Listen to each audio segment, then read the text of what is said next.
I recently read, in a book that talked about us being programmed from birth, and the things that I've been hearing on the television, the new normal, and how we were programmed, at what time to get up, to go to school, the time to go to lunch, and going home. And so that we'd be really good workers, to do the biddings of the people that we worked for, to go out. The question is, going on to the new world. I mean, do you think people are going to wake up and realize that is not a new normal?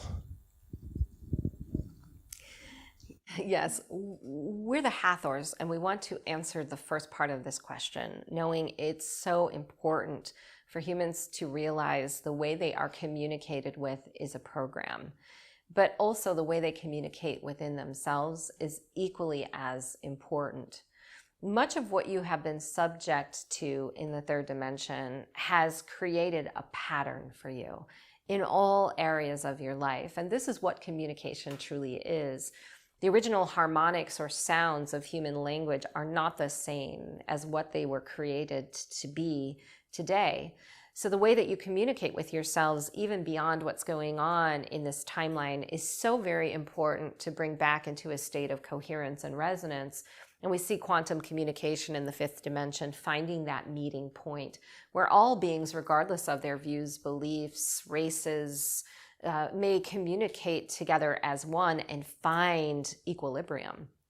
But at the same time, there are very specific words, phrases, acronyms, and even subliminal communication that has been put into a variety of different structures on your planet. And we want to take you back to the experience that was shared about government, or the transmission that was shared about government, and how there are many within your government that are carrying out actions that they do not realize are lower vibrational. And much of the reason for this is in their immersion in that consciousness, the communication they are surrounded by, the training, the vibrational interaction with technology, for example, is simulating a program within them where everything that they are here to do is filtered through the mind. And when the lives of humans, or the creation of your own life, is filtered through the mind, it leaves little room for empathy or the ability to use spiritual or emotional energies combined. The acronyms, especially, that you see formed about the virus are strengthening a frequency field that is interacted with daily. Every time it is interacted with, it is simulating a program and a response within your body.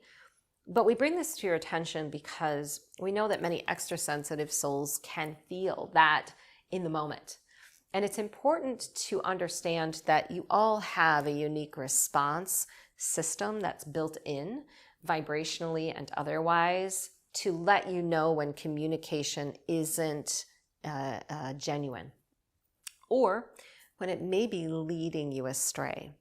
So there are some on the planet who may look at the phrase new normal and feel excited about that. And there are some on the planet who may interact with the phrase new normal and not feel so excited. They're both getting the same program, but picking up on the message a bit differently. And the difference between how a soul interacts with that communication and receives an impact from it has everything to do with consciousness. Your consciousness is a bandwidth of perception and can see beyond words. And we want to give everyone this challenge, for example.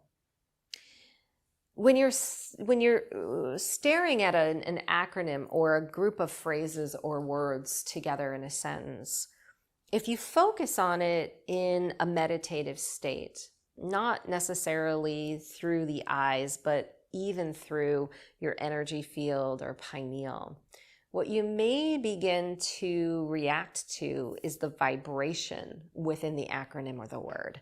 Some may see this as a sigil or a sacred geometry.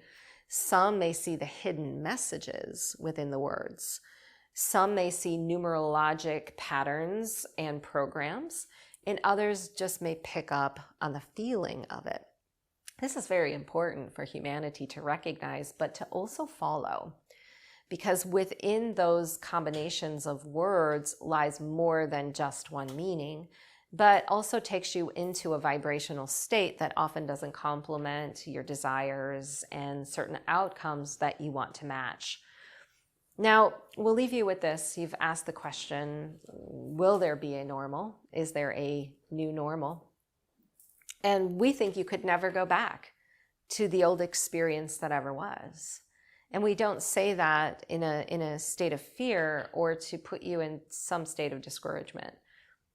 As alluded to in the previous message, we believe you're going somewhere beyond your wildest dreams, but it will just take some time to get there. So what was normal before could never be normal again. And so many of you have experienced that individually in your own lives, becoming new visions of normal yourself that many do not perceive to be normal at all. Yet what you carry within you is the determining factor of how that arrives. So to express your uniqueness and individuality is a conscious tool for interacting with some strong signal that wants to suppress it. And as you continue to walk this path, that will be most necessary.